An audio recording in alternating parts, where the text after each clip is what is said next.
Si aujourd'hui les navires se livrent bataille à plus de 1000 km de distance, il y a 4 siècles, ils s'affrontaient dans des corps à corps meurtriers. Un navire était parfaitement conçu pour ce type de combat, la galère.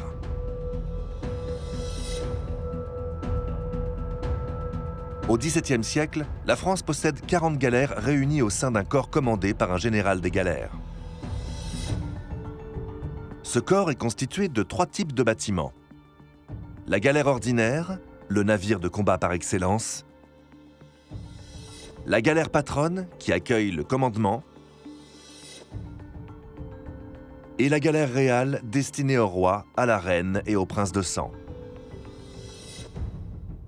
Ce navire, né sur les rives de la Méditerranée 600 ans avant Jésus-Christ, est conçu pour le corps à corps.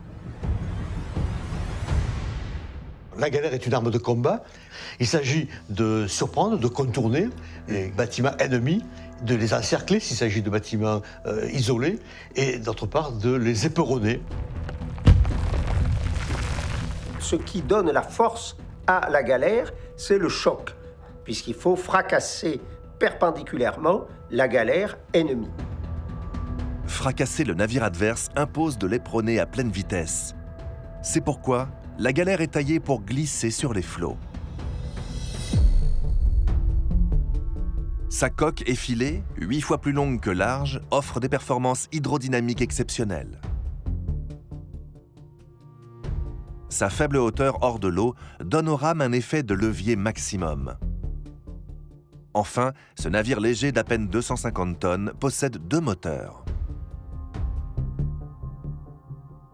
La galère a 1 à 2 mâts qui vont comporter des voiles triangulaires essentiellement. Dès qu'il y a un peu de vent, on met les voiles. Mais ce qui caractérise réellement la galère, c'est la rame, c'est le moteur humain.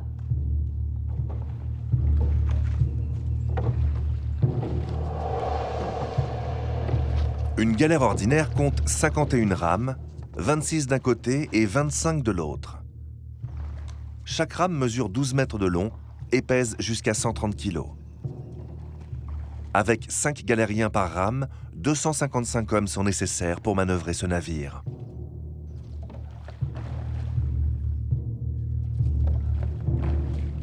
On va se mettre debout, on va prendre tout le poids de son corps et on va prendre sa rame dans laquelle il y a des petites structures en bois qu'on appelle des palamantes, qu'on va enfourcher avec ses mains et on va pousser sa rame très loin en avant et retirer la rame vers soi. Et c'est comme ça qu'on fait avancer une galère. Un bon galérien est un homme qui a de grosses cuisses et non pas de gros bras. Car finalement, ce sont les jambes, les cuisses qui constituent l'élément fort pour faire avancer le navire davantage que les bras, qui accompagnent davantage l'aviron. À pleine allure, la galère atteint 6 nœuds, soit 11 km/h. Une vitesse suffisante pour endommager sérieusement le bâtiment adverse à l'impact.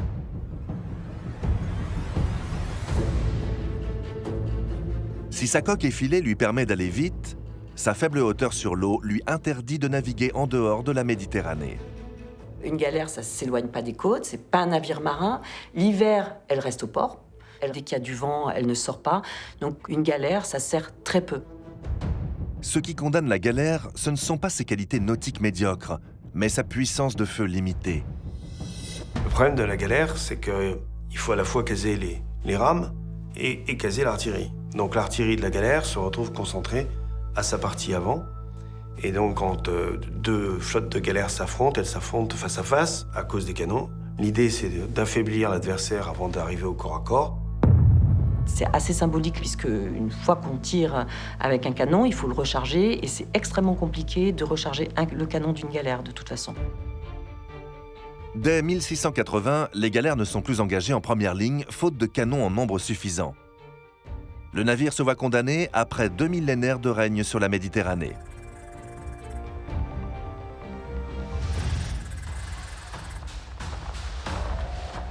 Aujourd'hui, la puissance de feu des navires de guerre est impressionnante. À l'image de la frégate multimission qui assure la protection du porte-avions. La FREMS, c'est sans aucune ambiguïté, aujourd'hui, le meilleur navire de combat de surface dans sa catégorie de frégate. C'est-à-dire qu'elle est capable de traiter l'ensemble des menaces actuelles grâce à ses armes qui sont extrêmement puissantes.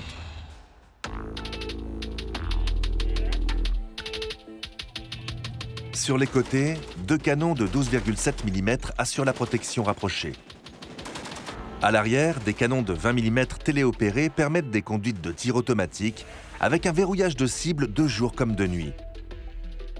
Plus imposant sur l'avant se trouve un canon de 75 mm d'un rayon d'action de 30 km. Il peut détruire des cibles terrestres, maritimes ou aériennes. Face aux avions, 16 missiles Aster qui peuvent atteindre 3500 km/h. Enfin, la frégate embarque 16 missiles de croisière navale pour frapper des cibles à plus de 1000 km. L'armement des navires est le résultat d'une longue évolution technique.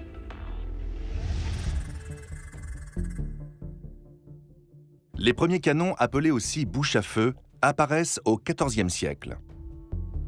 Fabriqués à partir de lamelles en fer forgé, assemblées à la main, il n'est pas rare qu'ils explosent au moment du tir.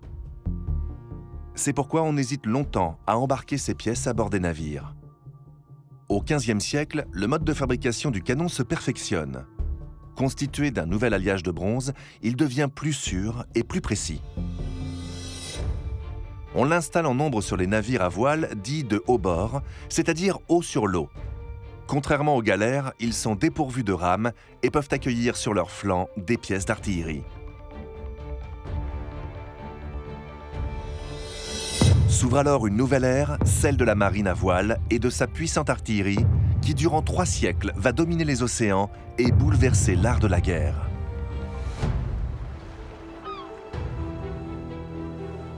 L'histoire de ces navires de guerre commence à la fin du Moyen Âge. Ça commence à la fin du XVe siècle et au début du XVIe siècle avec l'apparition du galion, qui est très archaïque, un navire assez gros, assez rond, assez renflé, avec des châteaux avant et arrière. Leur large pont accueille un grand nombre de pièces d'artillerie. Problème, leur poids élève le centre de gravité du navire et le déstabilise. La solution est trouvée à la fin du XVe siècle avec une idée simple mais révolutionnaire, l'invention du sabord. Le sabord, c'est un rectangle de bois que les charpentiers taillent dans la coque. Le sabord est fermé, on ne le distingue pas du reste de la coque, et au moment du combat, on remonte cette espèce de volet, finalement, on sort la bouche à feu dans ce cadre, et on charge le boulet, et on tire. L'apparition du sabord, c'est fondamental, parce que si on avait laissé les canons sur les ponts, on ne pouvait pas tellement augmenter les poids. Pour des raisons de stabilité du navire, si on met des poids en hauteur, évidemment, le navire il va avoir tendance à se coucher, à agiter, voire à couler. Le fait de mettre les canons dans les ponts descend le centre de gravité, et du coup, on peut augmenter les poids. Et on peut donc augmenter les calibres. Le calibre de l'artillerie progresse rapidement. En 1638, la plus grosse pièce est de 12 livres, elle tire un boulet de 6 kg. 7 ans après, apparaît le calibre de 18 livres. Et en 1682, est fondue la plus puissante des pièces d'artillerie d'un calibre de 36 livres. Ce colosse de 3 mètres de long tire un boulet de 18 kg à plus de 300 mètres. Le canon sol, c'est 3,5 tonnes. Avec tout son matériel, on approche les 6 à 7 tonnes. Donc c'est énorme et c'est ce qui explique qu'il faut une quinzaine d'hommes pour le service de chaque pièce de 36. Les canons de même calibre sont réunis en batterie. Au pont supérieur, on place les plus légers, au pont inférieur, les plus lourds. Chaque batterie est composée de 2 bordées, une par flanc.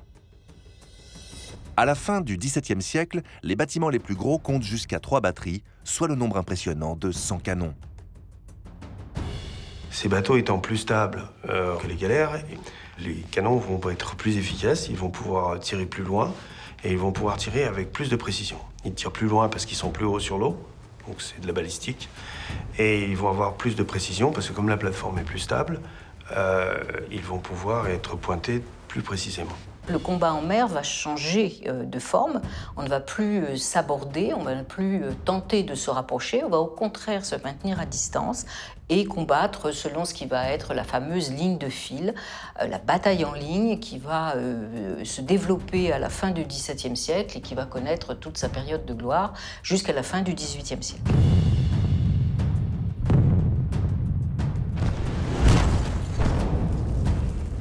À partir de 1664, l'abordage à l'issue incertaine laisse place à la tactique dite de la bataille en ligne. On a donc une quarantaine ou une cinquantaine de vaisseaux divisés en 3 groupes, avant-garde, corps de bataille, arrière-garde, qui doivent combattre l'adversaire de la même façon. Et les 2 escadres se croisent, on retourne et on recommence dans l'autre sens. D'où des combats d'une dizaine, voire d'une douzaine d'heures. On ne cherche pas à détruire l'autre systématiquement. On cherche à le faire fuir pour montrer qu'on est le plus fort et qu'on occupe les lieux et qu'on est souverain sur cet endroit-là en particulier. Cette guerre d'intimidation oppose les navires les plus puissamment armés, les vaisseaux. À l'avant se trouvent les 3 ponts et plus de 80 canons. Au milieu, les 50 à 68 canons. À l'arrière, les vaisseaux de moins de 50 canons. Dans la bataille en ligne, on essaye d'avoir évidemment des navires qui se suivent et qui ont les mêmes performances nautiques et à peu près la même puissance de feu, de façon à ne pas créer de faiblesse dans cette ligne. Il faut essayer d'imaginer une sorte de grande fortification dans laquelle on mettrait systématiquement des canons de même force. Pour les plus gros vaisseaux, canons et boulets additionnés dépassent les 300 tonnes. Ce poids considérable oblige à repenser entièrement la conception des navires. Mettre beaucoup d'artillerie dans la coque, pour y parvenir, qu'est-ce qu'il faut faire? Il faut allonger la coque. Sinon, on n'a pas la place de mettre les canons et on n'a pas la place de manœuvrer convenablement chaque canon. Donc on allonge. Mais en allongeant le navire, il faut aussi l'élargir. Parce que si on l'allonge trop, il va être cassant et il aura donc de mauvaises qualités nautiques. Donc il faut aussi augmenter en largeur. Si on fait ça, il faut aussi augmenter la mâture. Donc il faut trouver des bois de plus en plus grands avec des sections de plus en plus vastes.